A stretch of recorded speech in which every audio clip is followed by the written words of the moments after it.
The New York night skyline viewed from the top floor of a Manhattan high-rise sparkled like scattered jewels. Norma Williams gazed at her reflection in the large glass window, wondering if everything was ready for tomorrow's Christmas. Her refined features and composed demeanor exuded the confidence of a successful architect. "Norma, I've hidden Emily's present in the closet," David's voice called from the living room. As an executive at a Silicon Valley tech company, David provided a comfortable life for his family. He had always respected Norma's career, building a relationship where they celebrated each other's successes. "Thank you," Norma smiled as she walked toward the living room. "Is Emily asleep?" David nodded, looking up from his tablet. "Yes, she can hardly wait for tomorrow morning." "Did you tell her Carol and the others are coming?" Norma's expression clouded slightly. She picked up a wine glass, trying not to show her concern, and took a sip. "Yes, I told her. Emily is looking forward to seeing her cousin Jason." What she didn't say was that Emily wasn't particularly enthusiastic about Aunt Carol's visit. The 14-year-old seemed to sense something beneath her aunt's superficial pleasantness. Carol lived with her businessman husband Michael and their 12-year-old son Jason, and their life appeared perfect. Carol behaved cheerfully in social settings, and everyone was fooled by her charming smile, except Norma. The sisters' relationship was complicated. 3 years ago, Carol and Michael had failed in an investment and couldn't make their mortgage payments. Norma had unhesitatingly offered help, saving their home. She had continued to pay for Jason's private school tuition. Though Carol appeared grateful on the surface, Norma didn't miss the occasional glint of envy in her sister's eyes. "Your mother left a message," David said. "She'll be here at 10 tomorrow." Norma smiled automatically. "All right. Her room is ready." Behind Barbara's elegant appearance and carefully chosen words lay complex emotions. She had always looked down on Norma's generosity, constantly saying, being too kind is a sign of weakness, while secretly appreciating Carol's more calculating ways. "Mother still favors Carol, doesn't she?" Norma said, sitting on the sofa with a tired expression. David gently put his arm around his wife's shoulders. "Don't worry about it. You've always done the right thing. Why should that be a problem?" "I don't know. It's just that Carol has been acting strange lately. Last week, when we went shopping together, she asked oddly specific questions about our home and my work. It was almost as if she was gathering information." David frowned. "Wasn't it just conversation?" "I hope so." Norma began, then fell silent. She feared giving voice to her anxieties would make them real. "Maybe I'm imagining things." The truth was that Norma had begun to sense something dark in Carol. The coldness behind her sister's smile, the meaningful glances Barbara and Carol exchanged in front of Norma, and Carol's unnatural attitude toward Emily. All these were signs that something was wrong. The living room clock struck 11. Outside, snow had begun to fall softly, covering Manhattan's buildings in white. Tomorrow was Christmas, a special day when family would gather, exchange gifts, and spend time together. Norma exhaled deeply. Tomorrow would surely be wonderful, she told herself, even as anxiety crept into the depths of her heart. On Christmas Eve morning, Emily woke early and helped with the final touches to the living room decorations. Like Norma, she was intelligent, considerate, and had an artistic sensibility. "When is Aunt Carol coming?" Emily asked while arranging presents under the Christmas tree. "Around noon, I think," Norma answered. "I'm glad we found that gaming system Jason wanted." Emily smiled, but her eyes revealed a touch of envy. "Jason's present was really expensive, wasn't it?" "That's not an issue, Emily. We're family. We do whatever we can to make each other happy." Emily nodded silently. She understood her mother's kindness and generosity well. But she sometimes wondered if Aunt Carol truly appreciated that kindness. Shortly after noon, the doorbell rang. Carol, Michael, Jason, and Barbara had arrived. On the surface, everyone exchanged pleasant greetings, and family photos were taken in front of the Christmas tree piled with gifts. However, Norma noticed things. Carol's smile didn't reach her eyes. Barbara made a sarcastic remark about the luxury of Norma's penthouse. "This is quite extravagant, isn't it?" And most of all, the strange look Carol gave Emily. At dinner, Barbara whispered something to Carol, and they exchanged meaningful smiles. David noticed it too and asked Norma after the meal, "Don't you think something feels off?" "I feel it too," Norma replied softly. "But tomorrow is a special day. I hope nothing goes wrong." Christmas morning, Norma woke early. Outside, snow continued to fall silently, covering Manhattan in a white blanket. She was brewing coffee in the kitchen, mentally organizing the day's schedule. Gift exchange, family breakfast, and afternoon dinner. Taking a deep breath, she hoped everything would go perfectly. "Good morning, Mom." Emily appeared in the kitchen in her pajamas, her eyes shining with excitement. "Merry Christmas, Emily." Norma embraced her daughter. "Dad's still sleeping. I was thinking of bringing him coffee to wake him up."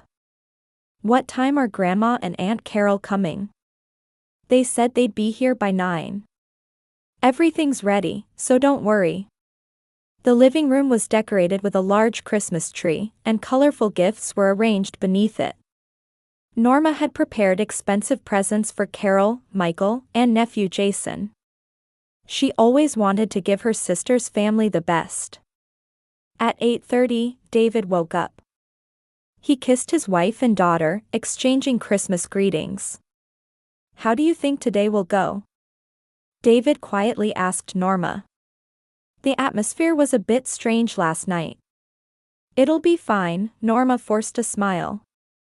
"It's Christmas, so let's all have a good time." At 9 o'clock sharp, the doorbell rang. Barbara entered first, followed by Carol, Michael, and Jason. Warm greetings were exchanged on the surface, but Norma sensed something cold behind Carol's smile. "Merry Christmas," Carol said, hugging Norma. Her voice was sweet, but her eyes weren't smiling. Barbara gave David a perfunctory greeting before turning to Emily. "Emily, Grandma's gift for you is special. Look forward to opening it later." Emily smiled politely, but at that moment, Norma didn't miss the meaningful glance exchanged between her mother and sister.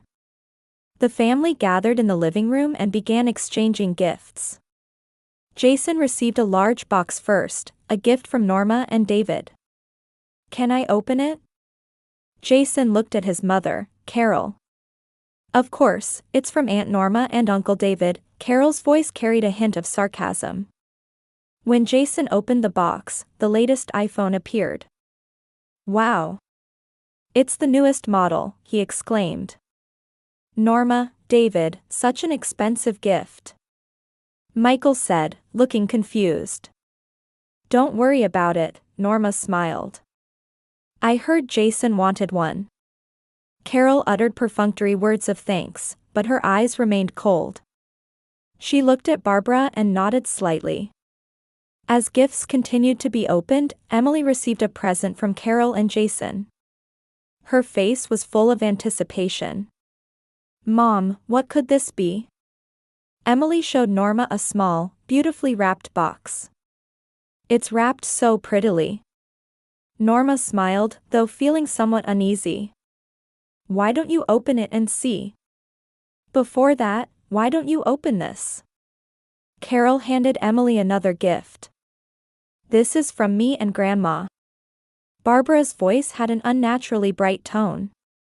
Emily, with a curious expression, reached first for the small gift from Carol and Barbara. "Wait a minute," David suddenly said. His face showed concern. "Where did you buy that box?" Carol pretended to be surprised. "From a regular department store." "Why?"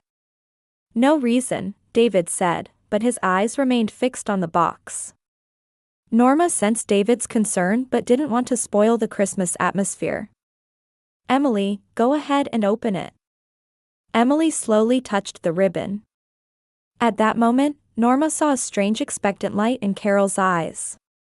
Barbara also leaned forward, watching with bated breath. The air in the room seemed to freeze. The moment Emily's fingertips touched the ribbon, the room fell silent. Norma watched her daughter's profile, struck by a strange anxiety.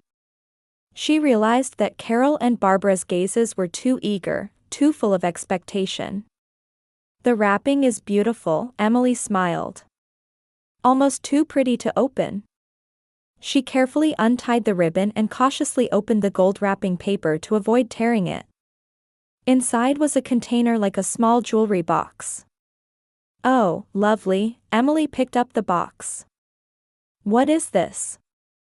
"Open it and see," Carol said, lifting the corner of her lips slightly. "We chose it especially for you." Barbara leaned forward, seeming to hold her breath in anticipation. Norma exchanged glances with David. He too seemed to sense something wrong. Emily opened the small box's lid. Inside was a delicate silver bracelet. Several small charms were attached, beautifully reflecting the light. "Oh, it's beautiful," Emily exclaimed. "Thank you, Aunt Carol, Grandma." She picked up the bracelet and held it to her wrist. That's when it happened. Emily's expression suddenly changed. Her eyes widened, and her pupils rapidly dilated. Her hands began to shake, and with the bracelet gripped tightly, her body stiffened. "Emily," Norma called anxiously. "Are you okay?" There was no response. The color drained from Emily's face, and her lips turned pale blue. The next moment, her body began to shake violently. "Emily!" Norma screamed, rushing to her daughter. Emily's body began to convulse uncontrollably, and she collapsed to the floor. Norma cried out as she tried to hold her daughter, but Emily's body was rigid and beginning to foam at the mouth. "Ambulance!" David grabbed his phone and began dialing 911. "My daughter is having a seizure. Please come quickly." Norma, though panicking, held Emily's head protectively and desperately tried to keep her body from hitting anything. Tears flowed, blurring her vision. "Emily, hang on. Please, hang on." Then Norma heard her mother's voice. Was the stimulus too strong? Barbara's voice contained laughter. Norma looked up in confusion and saw her mother. Barbara was covering her mouth with her hand, but her eyes were coldly gleaming. Beside her, Carol said, "The perfect surprise, isn't it?" Those words pierced Norma's heart like ice shards. She stared at her sister in disbelief. Carol's expression showed not fear or concern, but a kind of satisfaction. "What are you saying?" Norma shouted. "Emily is..." She couldn't finish her sentence. Emily's convulsions grew more violent, and her complexion turned gray. "Hurry!" David shouted into the phone. "My wife says our daughter has lost consciousness and is convulsing violently." Michael finally seemed to come to his senses, standing up and saying, "Is there anything I can do to help?" His face showed genuine concern. Jason sat frozen on the sofa, paralyzed with fear. "Water," Norma said in a trembling voice. "Bring some cushions." Amid the chaos, Barbara and Carol barely moved. They stood slightly apart, talking in low voices. Norma noticed this but was focused entirely on Emily. "The ambulance will be here soon," David placed his hand on his wife's shoulder and said in a shaking voice. "It'll be okay, everything will be fine." But his eyes reflected terror. Emily's seizure showed no sign of stopping, and her breathing had become shallow and irregular. Why did this? Norma looked at the bracelet in confusion. It appeared to be an ordinary accessory, But why had Emily suffered a seizure the moment she touched it? "Let me see that bracelet," David suddenly said. He carefully took the bracelet from Emily's hand and began examining it cautiously. "Something strange." His face changed as he looked at the back of the bracelet. "This is..." Just then, the doorbell rang, and paramedics rushed in. They quickly assessed Emily's condition and began placing her on a stretcher. "Please, help her," Norma begged the paramedics through her tears. She held Emily's hand tightly, refusing to let go. "Ma'am, please come with us," one paramedic said. "Your daughter's condition isn't stable. We need to take her to the hospital immediately." David acted quickly. "I'm coming too. Michael, the house keys are on the table. Could you lock up later?" Michael nodded. "Of course. Let me know if you need anything." Before getting into the ambulance, Norma looked back. Carol and Barbara stood by the living room window, watching her. Their expressions sent a chill through Norma. It wasn't concern or sympathy, but rather a satisfaction that things had gone according to plan. As the ambulance doors closed and sirens blared, one question formed in Norma's mind. Was this just a random seizure, or? She couldn't follow that thought to its conclusion. Now she had to focus only on her daughter. Norma squeezed Emily's cold hand, praying only that she would be all right. The emergency room at Manhattan General Hospital was bustling despite the Christmas morning. Emily was immediately taken to a treatment room, with doctors gathering around her. Norma and David sat side by side on plastic chairs in the hallway, holding each other's trembling hands. "She'll be okay," David repeated over and over. "She'll be fine." But there was no confidence in his voice. Norma looked at her husband with tear-blurred eyes. "That bracelet, was there something strange about it?" David exhaled deeply. "I'm not sure. But something small seemed to be embedded in the back of it. I gave it to the doctor just in case." "A device? What do you mean?" The color drained from Norma's face. "Surely not." She couldn't finish her sentence. Footsteps sounded from down the hall, and Carol and Barbara appeared. Michael and Jason were with them. Michael's face showed genuine concern, but Carol and Barbara's expressions were oddly calm. "How is Emily?" Michael stepped forward to ask. "The doctors are examining her," David answered curtly. His voice was cold. Carol tried to sit next to Norma, but David stood in front of his wife. "Could you please keep your distance?" he said in a low voice.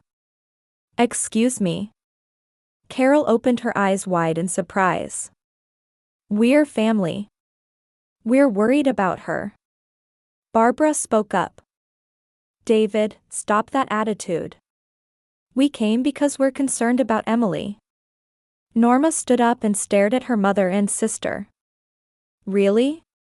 What was that reaction earlier? When Emily collapsed on the floor, you were laughing." "That's not true." Carol's voice rose. "I was in shock and didn't know how to react." Just then, the treatment room door opened, and a doctor in a white coat emerged. The doctor's expression was serious. "Mr. and Mrs. Williams?"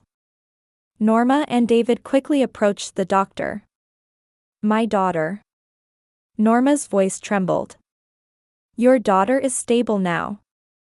She had an epileptic seizure, but it's been controlled with anticonvulsant medication. We're currently doing a CT scan and blood tests." "Epilepsy?"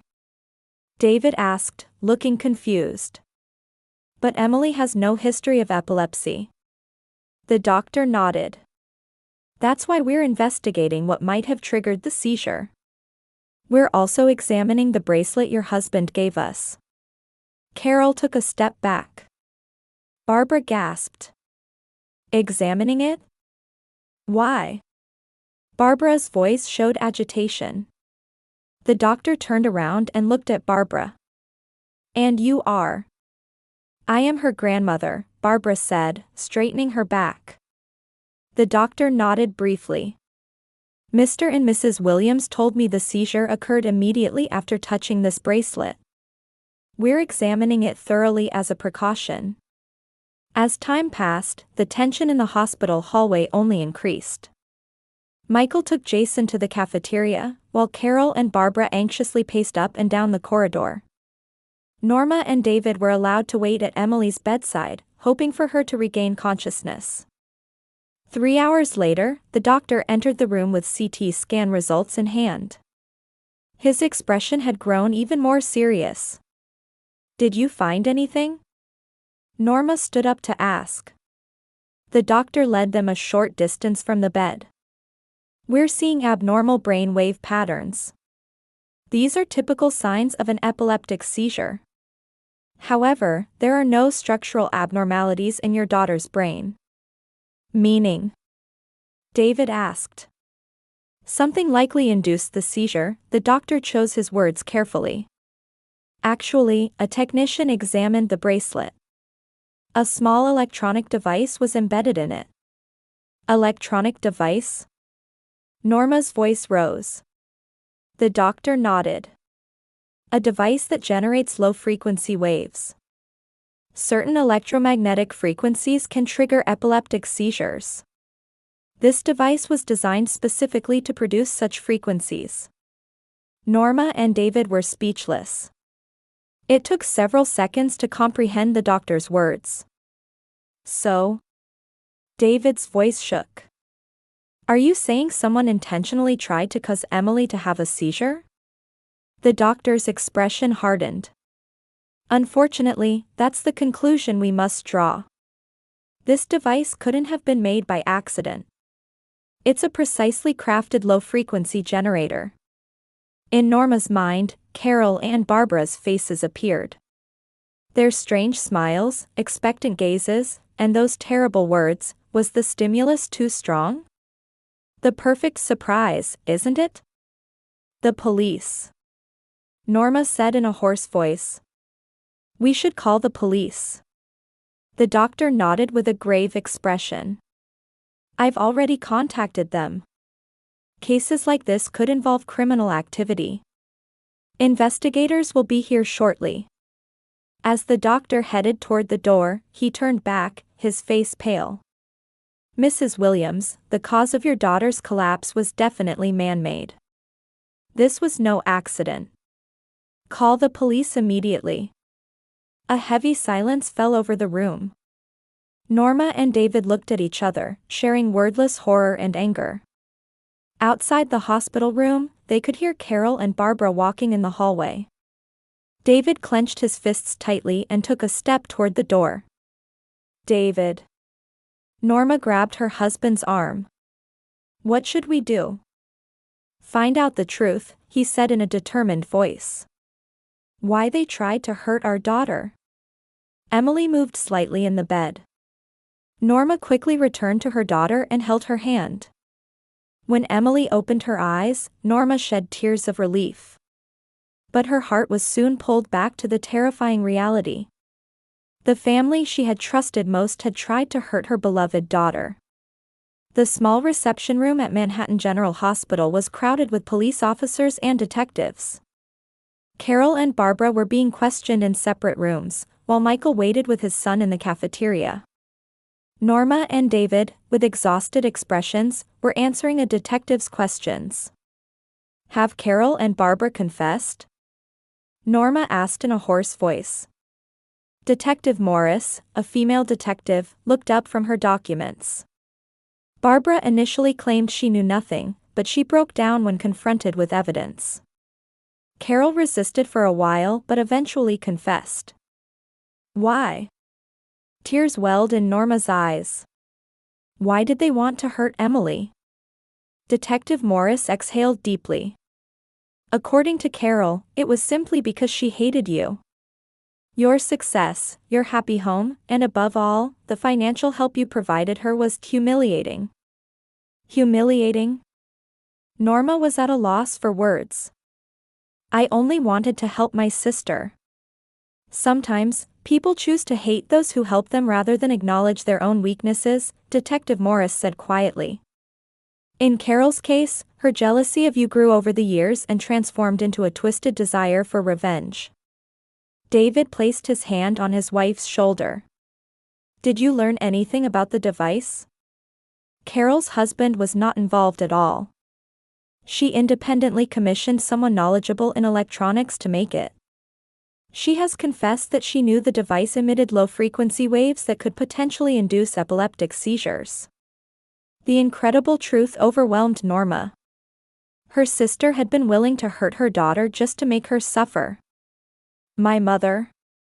Norma asked in a trembling voice. Barbara knew about Carol's plan. Far from stopping it, she appears to have cooperated. 3 days later, Emily was discharged. According to the doctors, the temporary seizure had caused no permanent damage to her brain. However, the emotional wounds would not heal so easily. Carol and Barbara were charged with serious crimes. Michael, shocked by the events, had begun divorce proceedings against Carol. He had decided to return to his hometown of Chicago with Jason. A year later in winter, Norma stood by the window, gazing at the snowy streets. What are you thinking about? David came to her side. About family, Norma answered quietly. About what makes a real family. Carol had been sentenced to 7 years in prison and was serving her time.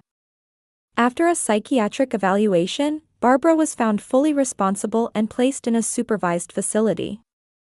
The relationship with Michael and Jason continued, but they had started a new life.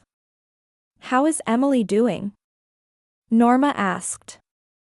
Getting better, David smiled. The counseling seems to be working.